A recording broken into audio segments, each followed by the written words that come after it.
Hello everyone, आज हम continue करेंगे क्लास 9 का चैप्टर ग्रेविटेशन।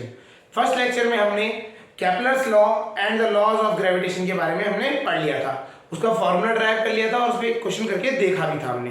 क्लियर है? अब हम आगे बढ़ते हैं और हम पढ़ते हैं आज ग्रेविटी के बारे में। चलिए स्टार्ट करते हैं आज का लेक्चर ग्रेविटी से। ग्रेविटी ग्रेविटी वर्ड हमने सुना हुआ है। हम कहते हैं कि हम अर्थ की ग्रेविटी की तरफ अट्रैक्ट होते हैं। ठीक है, तो ग्रेविटी अगर हम बात करें तो gravity is a force by which a planet attracts object toward itself. ठीक है, क्या होता है समझो। अभी हमने बात करी थी कि कोई भी दो बॉडीज अगर हैं वो एक दूसरे को क्या करती हैं, मास बॉडीज एक दूसरे को अट्रैक्ट करती हैं। हाँ या ना? ये हमने पढ़ा था लॉ ऑफ ग्रेविटेशन। ये कहता है कि दो बॉडीज हैं जिनका जो मास बॉडीज हैं वो दोनों के बीच में एक अट्रैक्शन फोर्स लगेगा। ठीक है, बट जब ये फोर्स हम एक प्लैनेट के लिए बात करें, मास ऑफ प्लैनेट हो जाता है। जब हम यहाँ पे प्लैनेट की बात करें तो प्लैनेट में जो ऑब्जेक्ट्स होते हैं वो बहुत ही छोटे होते हैं as compare to the radius of planet. तो ये बहुत छोटे प्लैनेट होते हैं, मतलब छोटे ऑब्जेक्ट होते हैं प्लैनेट की कंपैरिजन में। तो बॉडी है उसका मास हो गया m0। हाँ या ना? तो जो फोर्स प्लैनेट अपने ऊपर कोई ऑब्जेक्ट पड़ा है उस पे लगाता है, इसे कहा जाता है फोर्स ऑफ ग्रेविटी। क्लियर हो गया? मत ग्रेविटी है तो एक gravity type of gravitation force ही। ठीक है, ग्रेविटी और ग्रेविटेशन फोर्स सेम ही है, बट ग्रेविटी एक किसके लिए हो जाती है, प्लैनेट के लिए डिफाइंड हो जाती है। ठीक है, तो हम बात करें ग्रेविटेशन फोर्स लगता है मून और अर्थ के बीच में भी है, सन और अर्थ के बीच में भी है, आपका जुपिटर सारे अदर प्लैनेट्स के बीच में है, वो ग्रेविटेशन फोर्स है। लेकिन अगर हम बात करें कि हम पे अर्थ कौन सा फोर्स लगा रही है, तो ग्रेविटी। अगर हम मून पे चले जाए तो मून हम पे कौन सा फोर्स लगाएगी, तो ग्रेविटी। तो एक प्लैनेट स्पेसिफिक हो जाता है। जब एक प्लैनेट अपने ऊपर कोई भी ऑब्जेक्ट पड़ा हो, बॉडी पड़ी हो, उस पर जो फोर्स लगाता है उसे हम क्या कहते हैं, ग्रेविटेशन। तो ग्रेविटी कह देते हैं, नॉट ग्रेविटेशन फोर्स। समझ आया? तो ठीक है, लिखते हैं, स्टार्ट करते हैं इसको। ठीक, ये एक प्लैनेट के ऊपर जो ऑब्जेक्ट्स होते हैं उनके ऊपर लगा है। ठीक है, द फोर्स ऑफ ग्रेविटेशन है, ये ग्रेविटेशन का फोर्स, ग्रेविटेशन एक्टिंग बिटवीन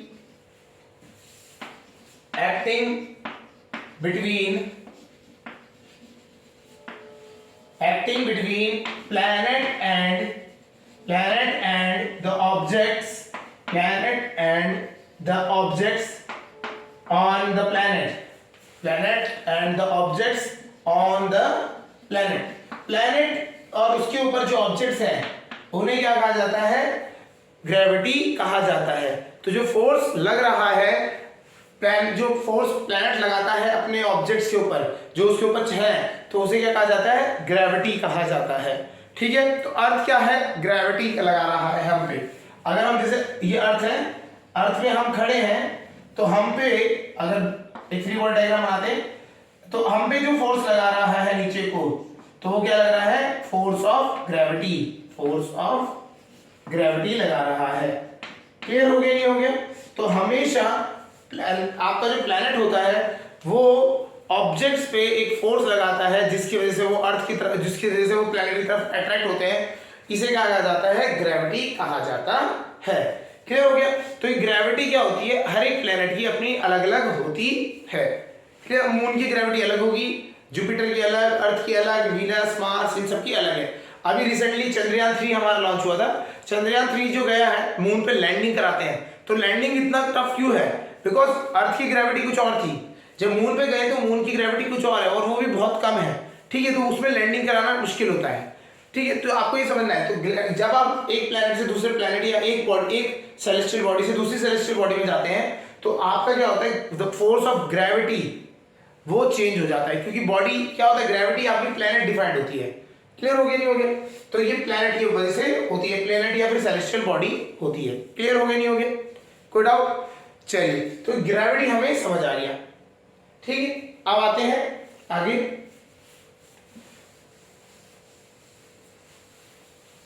तो अगर हम एक एग्जांपल लें, सन और अर्थ के बीच में कौन सा फोर्स लग रहा है, ग्रेविटेशन। सन और अर्थ के बीच में ग्रेविटेशन, अर्थ और टेबल के बीच में ग्रेविटी। क्लियर हो रहा है? तो जो अर्थ के ऊपर ऑब्जेक्ट्स हैं उनमें जो लग रहा है उन्हें ग्रेविटी कहते हैं। टर्म सेम है, बिल्कुल डिफरेंट, कुछ ऐसा खास डिफरेंट नहीं है। ग्रेविटी और ग्रेविटेशनल एक फोर्स जो है वो एक दूसरे की क्या इंटरचेंजेबल टर्म्स है। जनरली हम ग्रेविटी वर्ड जो होते हैं वो प्लैनेट्स के हिसाब से बोलते हैं, या gravity of earth, gravity of moon, gravity of sun या जुपिटर, ऐसे कर करके हम बात करते हैं। क्लियर हो गया नहीं हो गया? चलिए अब आते हैं, हमारा नेक्स्ट टर्म है that is free fall. Free fall अब होता क्या है ये समझते हैं। फ्री फॉल क्या होता है? when a body falls freely under the action of gravity, under the action of gravity gravity के एक्शन में is known as free fall।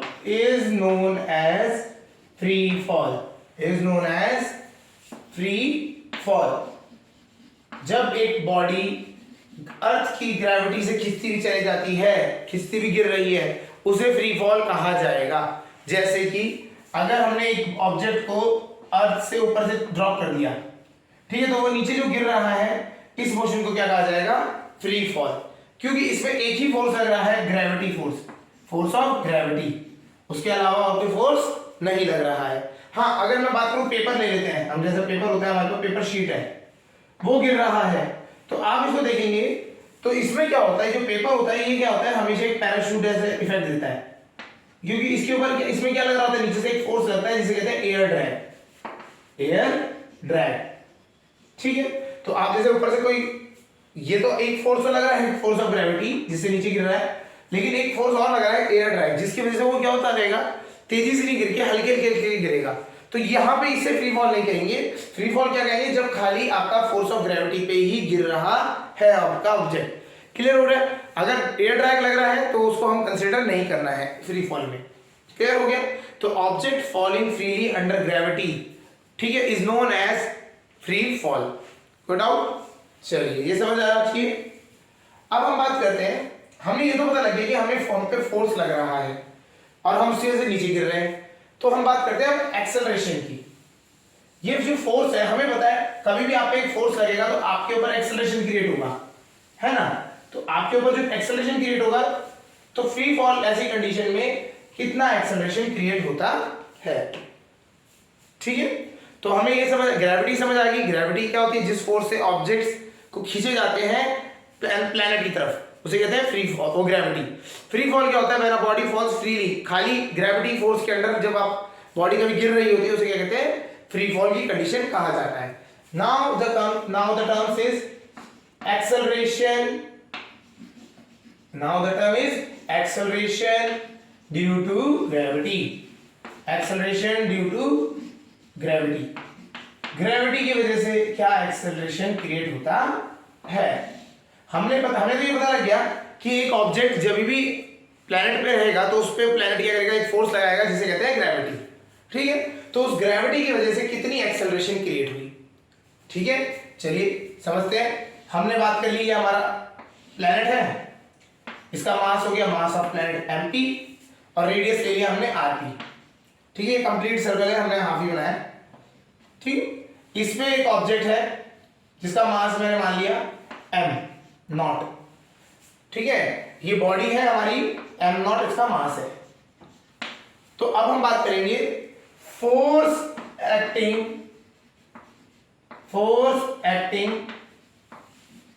On body. Body पे कितना फोर्स लग रहा है? तो बॉडी में कौन सा फोर्स लग रहा है? बॉडी में लग रहा है ग्रेविटेशनल फोर्स। हाँ या ना? या फोर्स ऑफ ग्रेविटी जिसे हम कहते हैं, ग्रेविटेशनल फोर्स ही तो होता है। चलिए, तो फोर्स कितना लग रहा है? Fg का फॉर्मूला क्या होता है? Fg ग्रेविटेशनल फोर्स है, ग्रेविटेशनल फोर्स फॉर्मूला हमने सीखा ही है, G m1 m2 upon r square, r of planet square. यही तो होता है, ग्रेविटेशनल फोर्स ही तो है। ग्रेविटेशनल फोर्स का फॉर्मूला है G m1 m2 upon r square. तो हमारा जो फोर्स ऑफ ग्रेविटी लग रहा है यहाँ पे, that is equal to G m1 क्या हो जाएगा? मास ऑफ प्लैनेट, m2 क्या हो जाएगा? Mass of object, upon rp square. rp मतलब प्लैनेट की बात हो रही है यहाँ पे। क्लियर हो रहा है? चलिए अब बात आती है, हमें ये तो फोर्स मिल गया, और हमें पता है फोर्स हमेशा क्या करता है, एक्सेलरेशन क्रिएट करता है। तो एक्सेलरेशन किस पे क्रिएट होगी, इस बॉडी पे होगी, जो बॉडी सरफेस पे पड़ी है, ठीक है।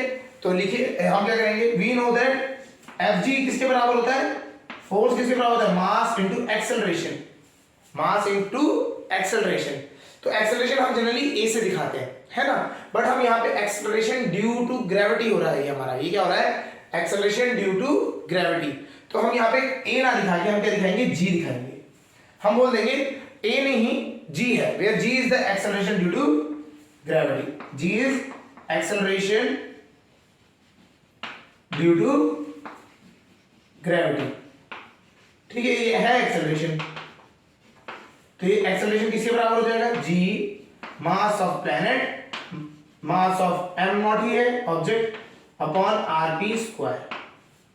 हाँ यार, तो ये हमारा मिल गया रिलेशन यहां से। तो force of gravity is equal to m g होता है plus m mass of planet into m into r P square, ठीक है।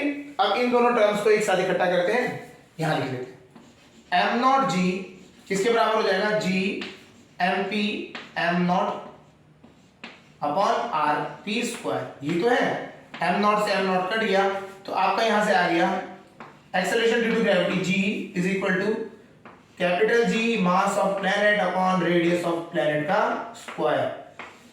ये हो गया आपका एक्सेलरेशन ड्यू टू ग्रेविटी का फॉर्मूला। क्लियर हो रहा है नहीं हो रहा है? तो acceleration due to gravity is given by the formula that is capital G universal gravitational constant mass of planet upon rp square, rp is the basically radius of the planet. Clear हो गया, ठीक है, ये note कर लीजिए, ये important है, ये फॉर्मूला बन जाता है, ठीक है।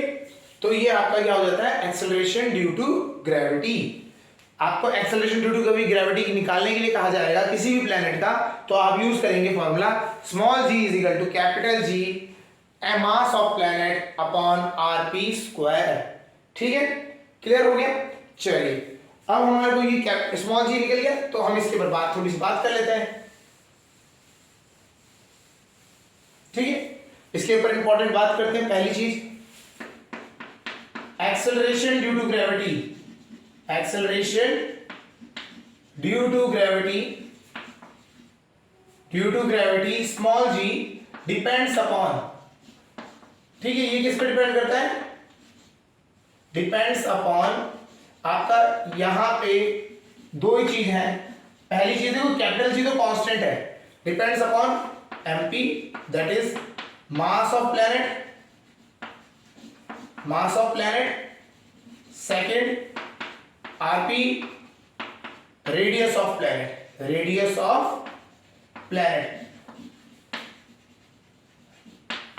ठीक है, एंड क्लियर हो गया। तो ये बॉडी पे डिपेंड नहीं करता है, जो बॉडी उस सरफेस पे है उस पे डिपेंड नहीं करता है, क्लियर है। तो ये हमेशा डिपेंड करता है मास ऑफ प्लैनेट और उसके रेडियस पे डिपेंड करता है। तो अगर आपको मास ऑफ प्लैनेट और रेडियस ऑफ प्लैनेट पता हो तो आप उससे सीधा निकाल सकते हैं। क्लियर हो गया, चलिए तो हम ऐसे करते हैं, अर्थ के लिए निकाल लेते हैं, करते हैं स्टार्ट, है ना। तो हम बात करते हैं acceleration due to gravity, acceleration due to gravity of earth की बात करते हैं।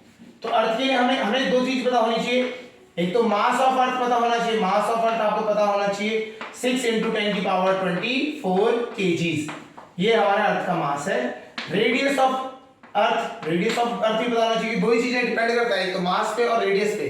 तो रेडियस ऑफ अर्थ इज 64,000 या तो 6.4 × 10⁻, आपका आएगा ये 6 मीटर, ठीक है।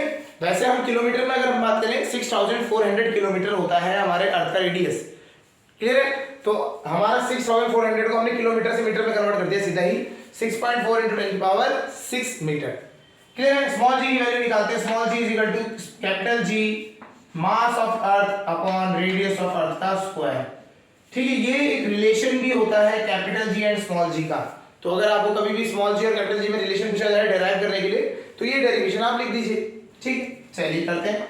तो स्मॉल जी की वैल्यू कितनी हो जाएगी, 6.67 × 10⁻11 इंटू 6 इंटू 10 की पावर 24 अपॉन 6.4 इंटू 10 की पावर 6 का स्क्वायर का होल स्क्वायर। ये आपकी क्या हो जाएगी, वैल्यूज आ जाएगी जी की आप ये वैल्यूज डालेंगे, सॉल्व करेंगे तो ये आता है अप्रोक्सीमेटली, अगर आप सॉल्व करेंगे तो it will be coming out to be approximately 9.8 unit इसकी होती है मीटर पर सेकंड स्क्वायर। ठीक है, इसकी वैल्यू जो होगी 9.79 ऐसे कुछ आएगी, तो आप इसको सॉल्व करेंगे तो 9.8 मीटर पर सेकंड स्क्वायर। तो अर्थ पे जो एक्सेलरेशन ड्यू टू ग्रेविटी होता है उसकी वैल्यू होती है 9.8 मीटर पर सेकंड स्क्वायर। क्लियर? इसकी वैल्यू वेरिएट करती है हर जगह पे, अलग अलग जगह पे जाने पे वेरिएट करती है। जैसे आप अर्थ में इक्वेटर पे है तो अलग होगी, पोल पे चले गए तो अलग हो जाएगी। ठीक है, लोकेशन चेंज, माउंटेन में चले गए तब अलग हो जाएगी, समुद्र के अंदर चले गए तो अलग हो जाएगी। तो जी की जो वैल्यू होती है ये क्या होता है, वेरिएबल होती है। ये याद रखना, g varies from place to place, g varies from place to place. ठीक है, और इसके opposite capital G is universal constant, पूरे यूनिवर्स में ही कांस्टेंट है। आपका अर्थ की बात नहीं हो रही है, ये ब्रह्मांड यूनिवर्स, पूरे यूनिवर्स में कांस्टेंट है। जुपिटर सैटर्न के बीच में निकाल लीजिए, आपका मार्स और वीनस के बारे में बात कर लीजिए, कोई भी आप कहीं भी यूज करेंगे तो वो जी की वैल्यू फिक्स है। बट ये वाली जो जी की वैल्यू है अर्थ में वेरिएट करती रहती है। क्लियर हो गया, नहीं हो गया, समझ आया? चलिए, और एक और पॉइंट इस पर नोट कर लेते हैं। इसके नीचे ये जो जी की वैल्यू है, एक्चुअली ये जो हम बात कर रहे हैं एक्सेलरेशन ड्यू टू ग्रेविटी, ठीक है, ये अर्थ के लिए तो आ गई 9.8। अगर हम बात करें फॉर मून के लिए बात करें, for moon g acceleration due to gravity moon के लिए कितनी हो जाती है, अर्थ की एक्सेलरेशन ड्यू टू ग्रेविटी का 1/6। मतलब अर्थ की जो एक्सेलरेशन ड्यू टू ग्रेविटी है उसको हम क्या कर दें, 1/6 कर दें, तो वो किसके बराबर आ जाएगी, ग्रेविटी ऑफ मून। तो आपको समझना है जो मून की ग्रेविटी है वो हमारे से 1/6 टाइम है। ठीक है, 1/6 टाइम होती है। क्लियर हो गया, नहीं हो गया? तो ये भी हमें पॉइंट याद रखना है, समझ आ रहा होगा ये। तो हमें ये समझ आ गया what is acceleration due to gravity, small g, और अर्थ के लिए वो वैल्यू होती है क्या, 9.8। क्वेश्चंस में आपको कभी कभी क्वेश्चन दिया जाएगा, अगर दिया गया है कि टेक जी एज 10 मीटर पर सेकंड स्क्वायर, तो आप वो 10 ले सकते हो वहां पे, नहीं तो जनरली आपको क्या लेना है, 9.8 मीटर पर सेकंड स्क्वायर। क्लियर? चलिए करते हैं, ये हो गया एक्सेलरेशन ड्यू टू ग्रेविटी। समझ आ गया होगा एक्सेलरेशन क्या होता है। अच्छा, एक्सेलरेशन अब हमने पढ़ लिया, तो एक्सेलरेशन हमने फर्स्ट चैप्टर में भी पढ़ा था जब हमने मोशंस के बारे में पढ़ा था। ठीक है, इक्वेशंस ऑफ मोशन। तो हम बात करते हैं equations of motion, equation of motion. ठीक है, हमारी इक्वेशन ऑफ मोशंस में कैसे चेंज हो जाता है। अब हम दो केस ले लेते हैं, दो केस क्या ले लेते हैं, अंडर फ्री फॉल। जब अंडर फ्री फॉल की बात करते हैं तो क्या होता है, ए की वैल्यू क्या हो जाती है, जी, ए की वैल्यू हम ले लेते हैं जी, और हम बात करते हैं, ये अर्थ के लिए बात हो रही है ना, ठीक है, तो ए की जगह पे हम क्या यूज करेंगे, जी यूज करेंगे। तो आपकी सारी इक्वेशंस क्या हो जाएंगी, पहली इक्वेशन थी v equal to u plus at की जगह क्या आ जाएगा, gt। ठीक है, ऐसी s is equal to ut plus half at की जगह आ जाएगा gt स्क्वायर, और last v square minus u square is equal to 2as होता है, तो यहां आ जाएगा 2gs। क्लियर हो गया? ये तो हो गया फ्री फॉल, मतलब जो बॉडी ऊपर से नीचे गिर रही है। ठीक है, अगर हम बात करें body throne upward, body throne upward या थ्रोन अप, जब हम बॉडी को ऊपर थ्रो करते हैं तो हमें पता है जो एक्सेलरेशन है वो क्या है, वेक्टर क्वांटिटी होती है।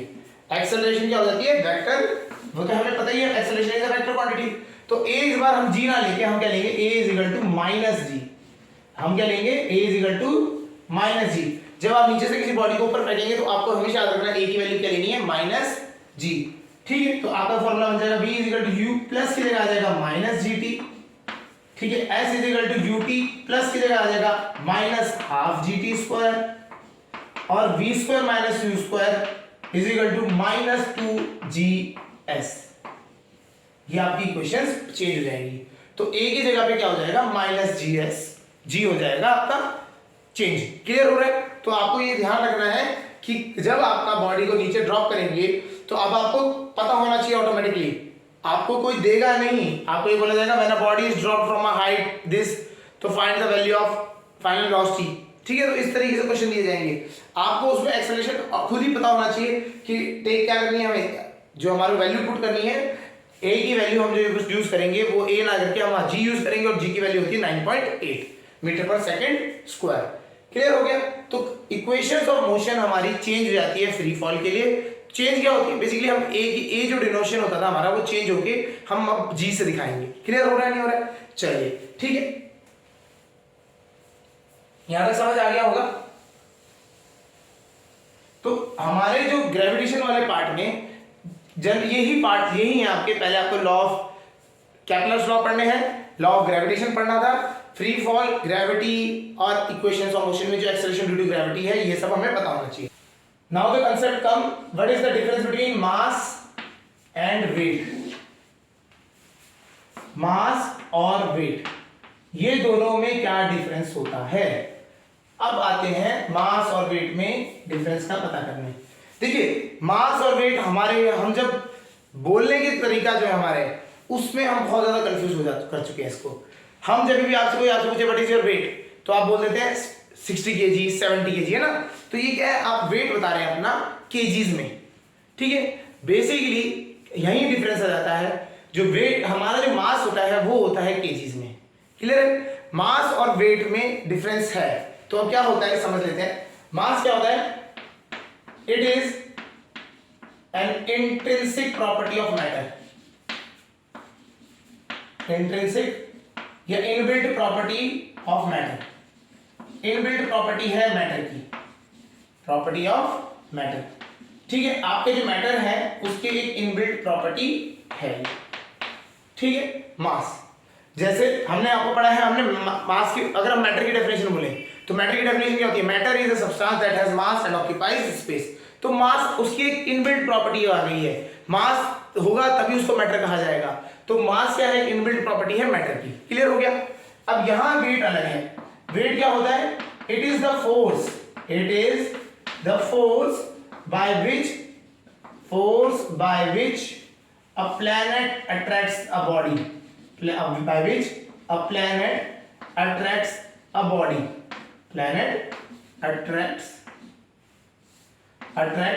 a body, attracts a body। क्या है? कोई भी बॉडी रखी गई है, वो उसको कितने फोर्स से प्लैनेट अपनी तरफ खींच रहा है, तो वो क्या होता है? वेट होता है। अब यहां समझ लीजिए दोनों डिफरेंट हो गए। ये तो एक प्रॉपर्टी भी मास है ना, इसकी यूनिट से समझते हैं, ऐसा यूनिट, इसकी यूनिट हो जाती है केजी, इसकी यूनिट है केजी, और इसकी दूसरे की हमारी जो यूनिट है ये क्या है? It is a force. तो यूनिट की, फोर्स की यूनिट क्या होती है? न्यूटन। फोर्स की यूनिट होती है न्यूटन। तो यहां पे डिफरेंस है, वेट हमेशा न्यूटन में नापा जाएगा और जो मास है वो केजी में आएगा। क्लियर हो गया नहीं हो गया? तो आपको ये समझना है, जब आपसे कोई पूछा जाता है आपसे व्हाट इज योर वेट, तो आप वेट हमेशा मास में नहीं देंगे। जैसे आपने बोल दिया 60 kg, इट इज योर मास, ये मास होता है। ठीक है, लेकिन हमारे क्या है, हम कल्चर में ऐसा आ चुका है, हम बातें ऐसे करते हैं एक दूसरे से, तो हम वेट मतलब हम समझ जाते हैं 60 kg कितना है अप्रोक्सीमेटली, आइडिया आ जाता है हमारे को।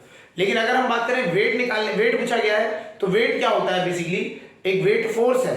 तो फोर्स हमेशा याद रखना, फोर्स का फॉर्मूला क्या होता है? Mass into acceleration. तो वेट क्या होता है? Weight is the force. तो फोर्स इसके बराबर होता है मास इंटू एक्सेलरेशन। अब यहां पे एक्सेलरेशन कौन क्रिएट करा रहा है?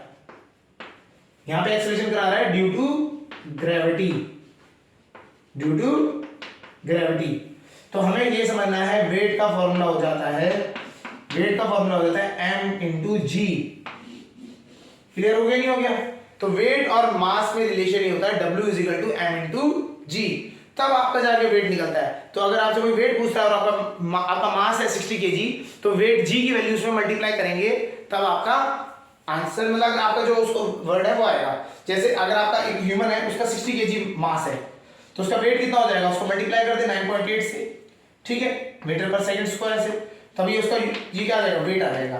करिए, करते हैं।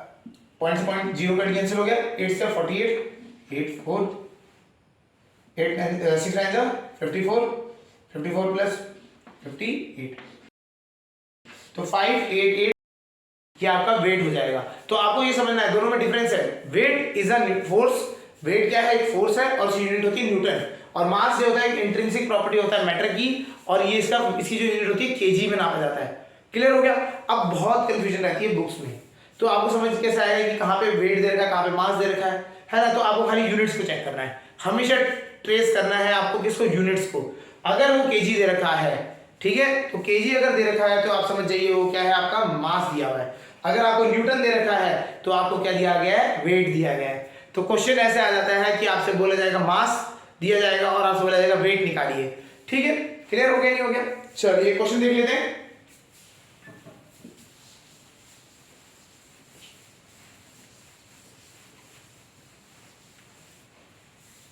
क्वेश्चन देख लेते हैं। A body weighs, a body weigh, अब वेट, अगर हमने वेट्स कह दिया, वेट आपको लग रहा होगा वेट, ठीक है ना, लिख दिया उसने, लेकिन यहां पे क्या कर दिया, उसे चेंज कर दिया, 30 केजीज लिख दिया, 30 केजीज। तो अब समझ आना चाहिए केजी मतलब मास है, ठीक है, ऑन केजीज, ठीक है। Calculate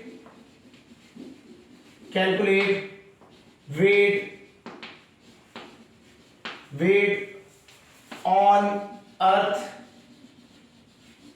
and mass, weight on earth and moon लिख देते, चलो मास नहीं आते, मून का हमें रिलेशन पता है तो इसलिए कोई टेंशन नहीं है, सीधा हम बता सकते हैं। क्लियर हो गया। आपको बोला गया कि एक बॉडी है, उसका वेट है 30 केजी, और उसको बताना है कि अब उसका जो वेट होगा कितना होगा मून और अर्थ में। चलो कंफ्यूज नहीं करते हैं, वेट ना लिखिए, इसको सीधा ही लिख देते हैं, a body has a mass of 30 KG. वो मैंने इसलिए लिखा था आपको कि आइडिया देने के लिए, कभी क्वेश्चंस में कुछ बुक्स में वेट्स लिखा हुआ है और आपको केजी में दे रखा है, तो आपको वेट लिखने में कोई इसमें चेंज, आपको हमेशा यूनिट्स को ध्यान देना है। आपको कभी भी वेट को नहीं देखना, उसको नहीं देखना है, ज्यादातर आपको इसको फोकस करना है। क्लियर है, यूनिट्स को। चलिए सॉल्यूशन करते हैं। अच्छा, एक यहाँ पे इंपॉर्टेंट पॉइंट यहाँ पे आप समझना है, मास जो होता है एक बॉडी का, मास रिमेन्स द सेम। अगर आप बॉडी को एक प्लैनेट से दूसरे प्लैनेट में भी ले जाएंगे, मास क्या होता है, सेम रहता है। चेंज क्या होता है, चेंज होता है बस एक्सेलरेशन ड्यू टू ग्रेविटी पे। क्लियर हो गया, तो इसको याद रखना है। तो यहाँ पे हम बात करते हैं weight on moon, weight on earth, पहले वेट ऑन अर्थ में वेट निकाल लेते हैं। अर्थ में मुझे मास है, अर्थ में कितना हो जाएगा, वेट कितना होता है, m इंटू जी। मास है आपका 30 केजी और जी आपका 9.8, ठीक है, मीटर पर सेकंड स्क्वायर। इसको मल्टीप्लाई करेंगे, पॉइंट से 0 हट गया, 804 42 327 29 न्यूटन, 294 न्यूटन। क्लियर हो गया नहीं हो गया। अब हम बात करते हैं वेट ऑन मून की। अगर बात करें वेट ऑन मून की अगर हम बात करें तो मून में सिंपल है, मून का हमने जी का एक रिलेशन पढ़ा किया था, अभी बताया था कि जो होती है अर्थ की जो जी है उससे डिवाइड कर दो 6 टाइम्स। जो मून का वेट होगा वो अर्थ के वेट से 1/6 होगा। तो आप डायरेक्ट भी कर सकते हैं, हमने कितना निकाल लिया, 294 निकाल दो दिया, इसको 6 से डिवाइड कर दीजिए, 6 4 जा 24, फिर 6 4 जा 24 और 24 54 हो जाएगा, 6 9 जा 54। तो अर्थ का जो अर्थ में किसी का वेट अगर 294 न्यूटन है, तो अगर मून पे चल जाएगा तो उसका वेट हो जाएगा 9 खाली 49 न्यूटन। तो इतना चेंज आ जाता है। क्लियर हो गया नहीं हो गया, समझ आया होगा। तो इस तरीके से आपको क्वेश्चंस आते हैं वेट एंड मास के रिलेटेड। तो आपको समझना है, अगर कोई डिफरेंस पूछ ले what is difference between mass and weight, तो आपको पहले तो डेफिनेशन लिखनी है। Mass is a intrinsic property of matter, weight is the force by which a body is attracted toward earth. Mass उसकी यूनिट होती है केजी और दूसरे की आपकी फोर्स यूनिट होती है न्यूटन। आपका मास जो होता है इट रिमेन्स कांस्टेंट, ठीक है ना, इट रिमेन्स कांस्टेंट, आपको ये कांस्टेंट रहता है अलग इन फ्रॉम प्लेस टू प्लेस। अगर आप एक जगह से दूसरी जगह लेके जाएंगे तो आपका क्या है, मास कांस्टेंट रहेगा। आपका जो क्या होता है weight, it varies from place to place. क्यों, जी की वैल्यू आपकी चेंज हो जाती है तो उसका मास चेंज वेट चेंज होता रहता है। ठीक है, इस तरीके से आपको समझना। और इनका रिलेशन क्या होता है, weight is equal to mass into acceleration due to gravity. समझ आ गया होगा? ठीक है, आज के लिए इतना ही।